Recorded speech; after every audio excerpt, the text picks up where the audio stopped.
Bonjour à tous et à tous, j'espère que vous allez bien. Bienvenue dans cette nouvelle vidéo dans laquelle nous allons parler du trading. Dans cette vidéo, je vais vous montrer comment analyser rapidement un marché, prendre rapidement une position sur un marché en moins de 5 minutes et terminer sa journée de trading.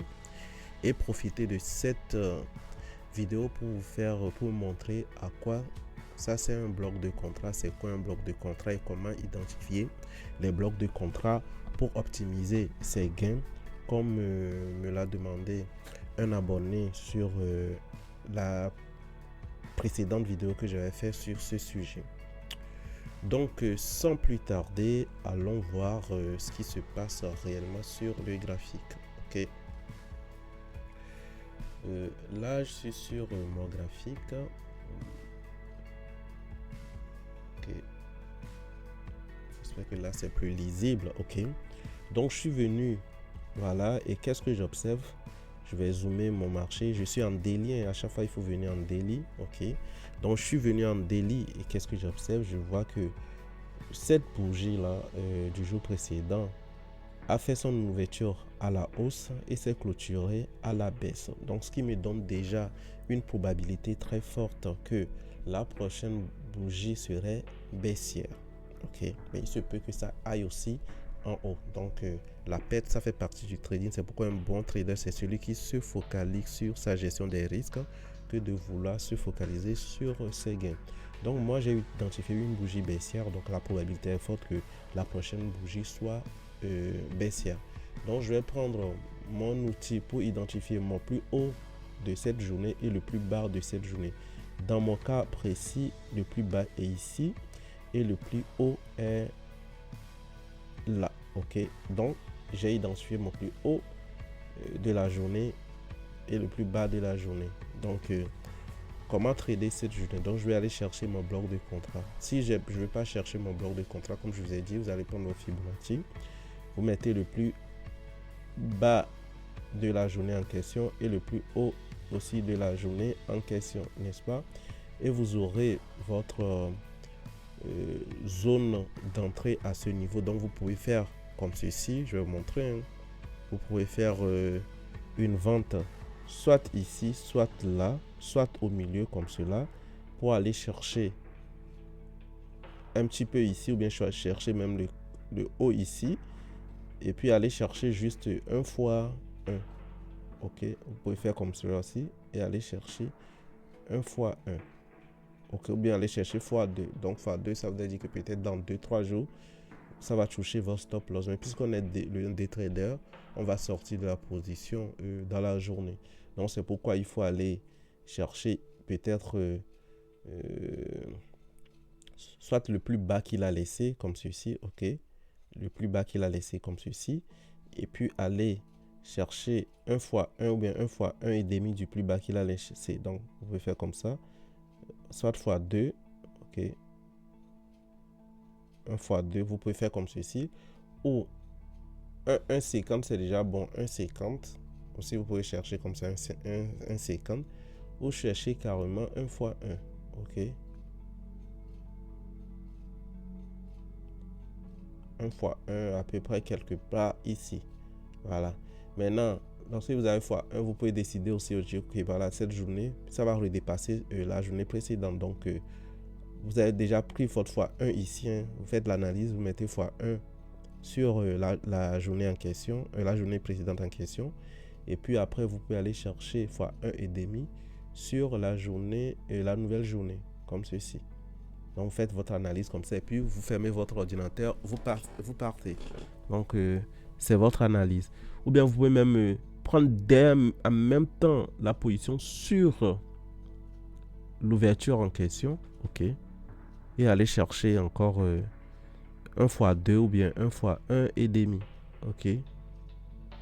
Déjà fois 1 et demi, ça fait la clôture de la journée précédente. Bien fois 2, comme vous voulez. Donc vous avez compris le concept. Maintenant, moi, je vais essayer d'optimiser encore cette position, comme je vous l'ai dit la fois dernière. Donc sur ce, je vais aller, puisque j'ai mis mes indicateurs, je vais aller dans 1 heure. Ok, sur une bougie d'1 heure pour voir ce qui s'est passé. En 1 heure, j'ai identifié qu'il y a des blocs de contrat là. Donc, le marché est présentement sur un bloc de contrat. OK? Donc, il y a des blocs de contrat qui sont là. Donc, je peux décider en même temps de faire quoi? De faire mon sell ici. OK? Je peux décider de faire, pour vous montrer toujours, décider de faire en même temps le sell ici sans réfléchir et aller mettre mon stop loss ici. OK? Et puis aller chercher encore un profit plus bas. OK? Voilà.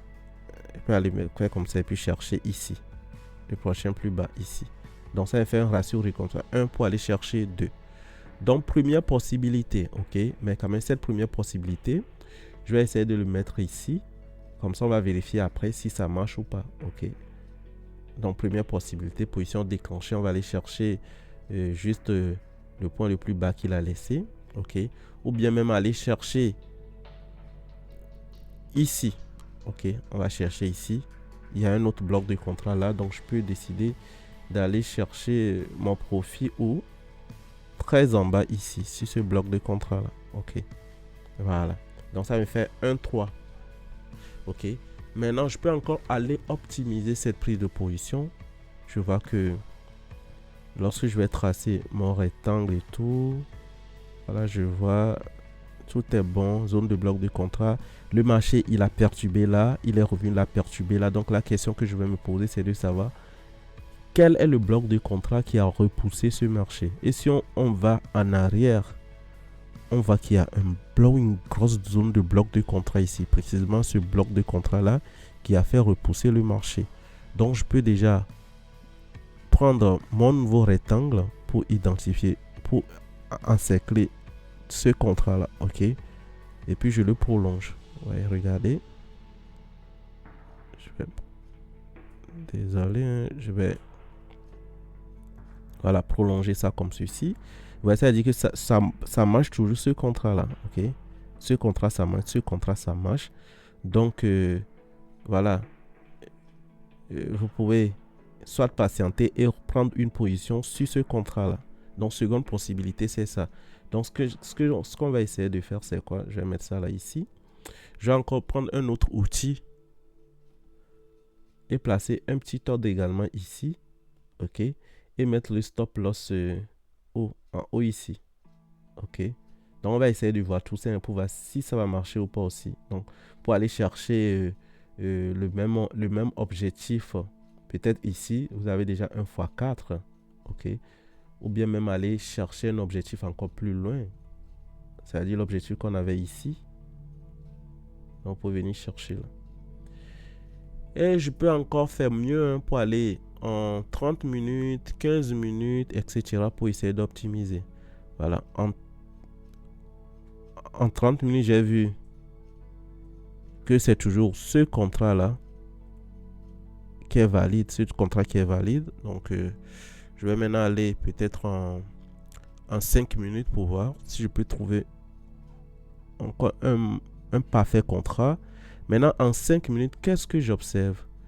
Je vois que notre contrat est toujours d'actualité. Là, on a pris la position, est toujours d'actualité. Et ça couvre même quoi? Ça couvre. Et comment ça s'appelle? Toutes les liquidités qui sont là, en fait, tu vois, non? Donc, et puis, si je zoome, je vois à peu près vraiment le contrat. Je vois c'est ce contrat-là même qui a repoussé une première fois ici, ce marché, et qui essaie de le repousser encore. OK? Donc, je peux zoomer et faire quoi? Tracer ce contrat. OK? Parce que c'est très important pour moi. Je peux tracer encore ce contrat-là. OK? C'est toujours dans l'optique d'optimiser ma prise de position.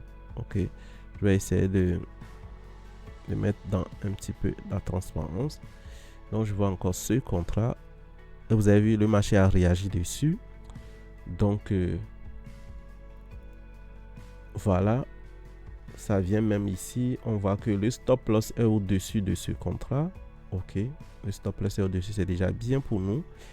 Et j'ai placé mon ordre en tête ici. Celui-ci, on est déjà rentré en position. Si ça marche, tant mieux pour nous. Celui-ci n'a pas encore été déclenché et moi, je vais encore plus ou moins optimiser ce contrat. OK?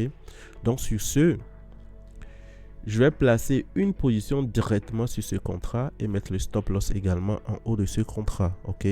Donc, je vais prendre mon outil de prise de position. Je vais le placer là. OK? Et mettre le stop loss où? En haut ici. OK? Pour aller chercher quoi? Le même objectif que notre précédent contrat. Okay, donc l'objectif c'est encore dans cette zone là. OK, donc là ça me fait un ratio de 1, comment dire, je risque 1 pour aller chercher 12. OK, et si je veux encore, je peux aller encore dans un time frame inférieur, peut-être 3 minutes, pour aller voir ce qui se passe vraiment encore sur ce contrat là. OK, en 3 minutes je vois qu'il y a un petit contrat, ce petit contrat qui a poussé mon marché, etc., etc. Et il y a ça, donc ça regroupe tout cela. Donc je peux optimiser ici. OK, je peux déjà même optimiser encore cette position ici. Donc ce que je peux faire, bon, je vais devoir laisser mon stop loss en haut là, mais en ramenant ma prise de position là. OK, en ramenant ma prise de position là, parce que là dans ce cas précis, ma prise de position est directement sur la zone ask. OK, maintenant qu'est-ce qui va se passer? Puisque j'ai fait mon analyse de la journée, ici j'ai placé un ordre en attente, j'ai risqué 1 pour pouvoir aller chercher 16. Ici j'ai risqué 1 pour aller chercher 5. Et ici j'ai risqué 3 pour aller chercher combien? J'ai risqué 1 pour aller chercher 3. Je vais retourner dans 1 heure. Donc, vous avez toutes ces possibilités que vous pouvez faire. Hein. Donc, je retourne dans 1 heure pour la personne qui veut juste prendre une position en 1 heure sans vraiment faire les analyses de contrat, etc. Lui, il va faire quoi? On va venir ici. Il va vouloir prendre une position dans cette zone. OK, sur cette zone. Directement ici. OK, ou bien même ici. Ou bien même au milieu. OK, on va supposer qu'il veut prendre sa position ici. Il se dit que dès que le marché descend, je vais rentrer et placer mon stop loss, je sais pas, quelque part là, avec les autres. OK, voilà, il dit dès que le marché descend, ça veut dire que la tendance va vraiment chuter. OK, et des secondes, je vais supprimer ça. Voilà, il va dire OK. Si c'est une résistance qui est libre, donc ça descend, ça viendra me chercher. Donc si la tendance est vraiment baissière, ça viendra me chercher. Je vais juste chercher là. OK, lui va dire OK, je risque 1 pour aller chercher 1,4. Donc il veut même optimiser pour que ça lui fasse 1,5.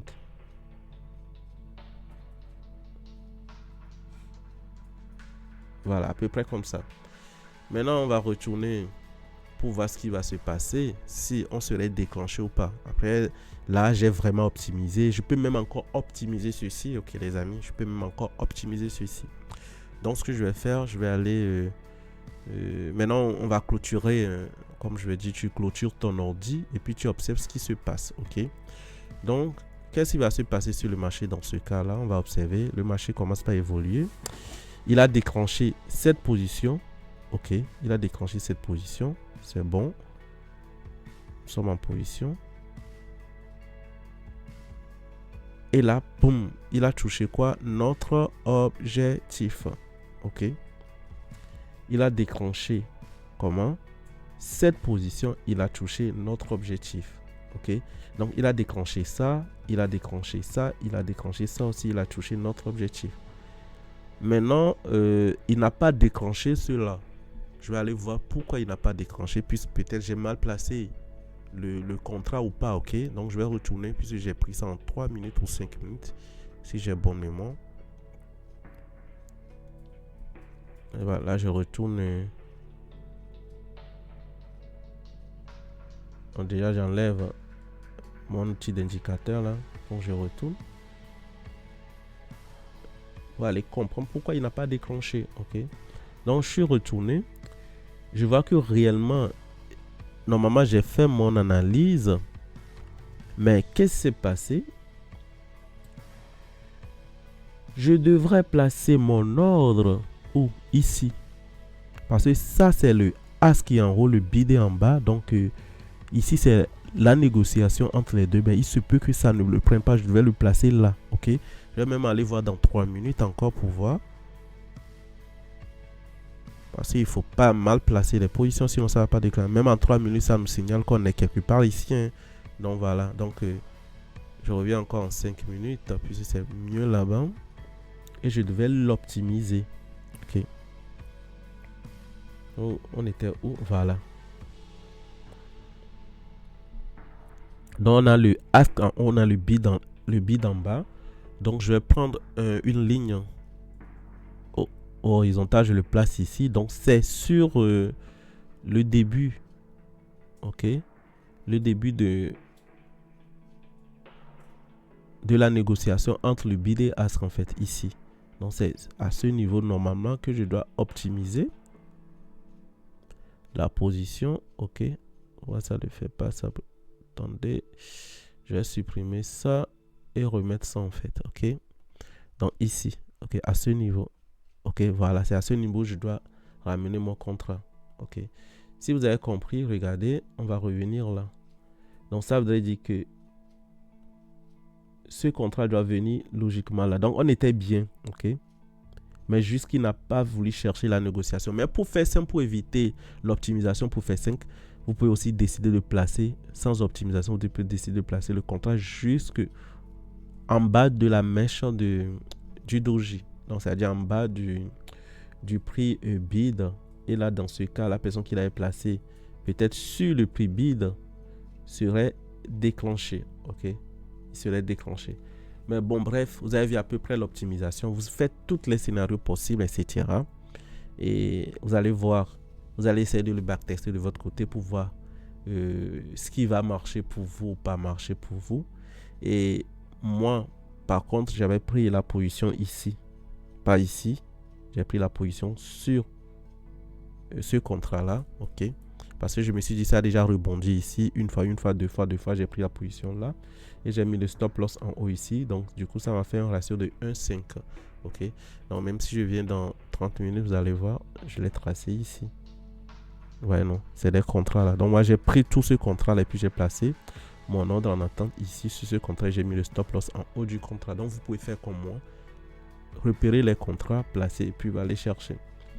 Et celui qui a pris cette position aussi d'une heure, on voit vraiment quoi qu'il a été quand même déclenché et lui aussi son objectif a été touché. Les amis, si cette vidéo vous plaît, likez cette vidéo, commentez sur les questions posées, commentez cette vidéo, rejoignez mon groupe de Telegram pour plus d'informations, pour plus de questions en direct avec moi, OK? Lors de mes réunions Telegram. Et n'oubliez pas, si vous êtes nouveau sur cette chaîne, ce que je suis en train de faire vous plaît, abonnez-vous, partagez, invitez plus de monde à connaître cette chaîne. Ça va me permettre de booster également cette vidéo et ça me ferait également, ça va me donner, comment dire, une force de partager mes expériences avec vous. Donc sur ce, maintenant, c'est quoi un bloc de contrat? Alors, je ne vais pas aller de gauche à droite pour vous expliquer. Les blocs de contrat, c'est juste des petites bougies qui vont se trouver sur les graphiques, notamment des doji, des marteaux, tout ce que vous voyez, tu vois, non? Pas des grosses bougies comme ça. Les grosses bougies, ce ne sont pas des contrats, ok? Des contrats, ce sont juste des petites bougies. Les blocs de contrat, c'est juste des petites bougies, ok? Des petites bougies. Donc, c'est sur cette bougie, cette petite bougie que la négociation se passe. Si on prend l'exemple de cette partie, on voit qu'il y a trop de petites bougies ici. Donc, tout ça, c'est des contrats. OK? Tout ça, c'est des contrats. Donc, c'est ce contrat-là ici. Ce contrat a été déclenché par quoi? Par sûrement un autre contrat qu'on peut retrouver ici. OK? Un autre contrat qu'on peut retrouver ici, c'est les petites bougies. Donc, arrivé sur un contrat, il y a toujours des négociations qui ont repoussé ce marché vers le haut. Et vous allez voir que lorsque ce marché voulait descendre, il y a encore des contrats ici. OK? Donc, si j'identifie ces contrats-là, OK, on voit que quoi, le marché, il est revenu sur ce contrat, OK, avant de faire quoi? De repartir vers le haut, OK. Maintenant, nous avons un petit contrat ici aussi.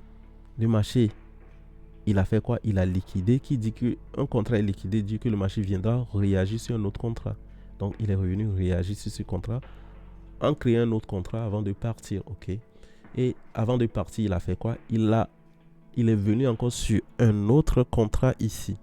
OK? Il est revenu encore sur un autre contrat ici. Et ce contrat a fait quoi? A repoussé ce marché. Dès que le marché réagit sur un contrat, il faut vous mettre dans votre tête que voilà, ça viendra liquider le contrat précédent. Donc, c'est ce qui s'est passé ici. Il a liquidé pour recréer un autre contrat. Et ce contrat est revenu où? Sur un ancien contrat que nous avons là. OK? Même si on zoome un petit peu, on va voir qu'on peut trouver encore un petit contrat ici. OK? Un petit contrat là. OK? Voilà, il a touché le contrat. Donc, pour reliquider tous ces contrats-là, et puisqu'il a pris ce contrat, il a pris également ce contrat. Et notre contrat qui devrait réagir, c'est quoi? C'est ce contrat-là. OK? Donc, c'est ce contrat qui devait réagir. C'est pourquoi il est venu ici, pour repartir. Et dès qu'il dit que ce contrat a réagi, ça voudrait dire que quoi? Tous ces contrats ne vont plus marcher. OK? C'est pourquoi le marché doit liquider tous ces contrats-là. Il a liquidé ça. OK? Il a liquidé ça. Donc, qui dit liquider les contrats précédents dit qu'il va réagir sur un autre contrat. Donc, on va aller chercher un autre contrat. Donc, nous avons un contrat ici. Tu vois, non? Nous avons ce contrat ici. Ce contrat qui a fait quoi?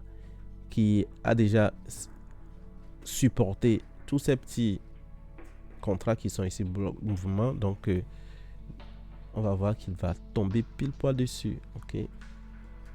On va, boum, il est tombé ici, mais il a fait quoi aussi? Il a liquidé. OK? Qui dit qu'il a liquidé dit que quoi? Il va réagir encore sur un autre contrat. OK?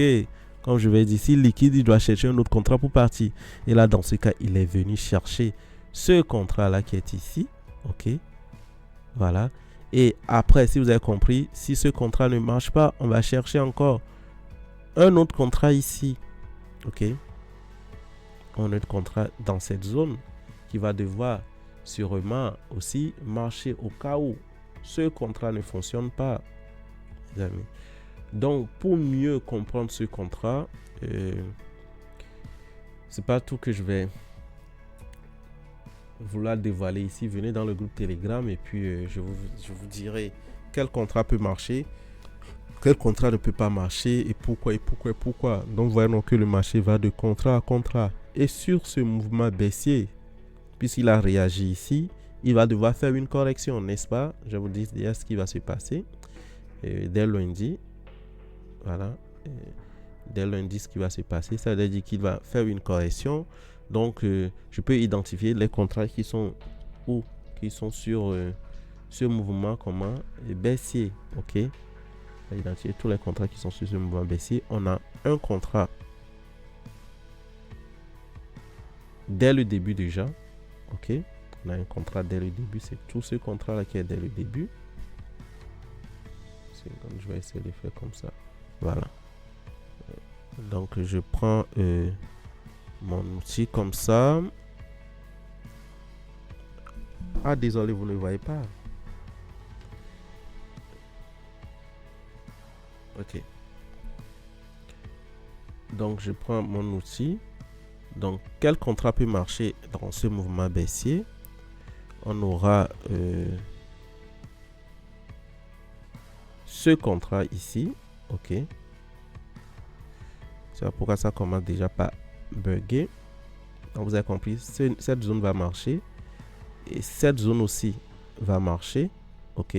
Cette zone aussi va marcher. Cette zone va marcher. Voilà. Donc, du coup, dans notre logique, on sait très bien que si ça monte, ça ira chercher minimum ce contrat ou ce contrat. OK. Ça chercher minimum ce contrat. Pardon. Il peut chercher ce contrat, au grand max ce contrat et puis pour chuter. OK. Donc, vous pouvez optimiser votre position avec. OK. Donc, sur ce, si cette vidéo vous a plu, n'hésitez pas à me le dire en commentaire. Ok. Si vous voulez que je fasse encore des vidéos sur les contrats, les vidéos d'analyse, etc., comme ce que je viens de faire, vous pouvez me le dire et puis je vous le ferai. Donc, sur ce, on se dit à très bientôt pour une nouvelle vidéo. Ciao.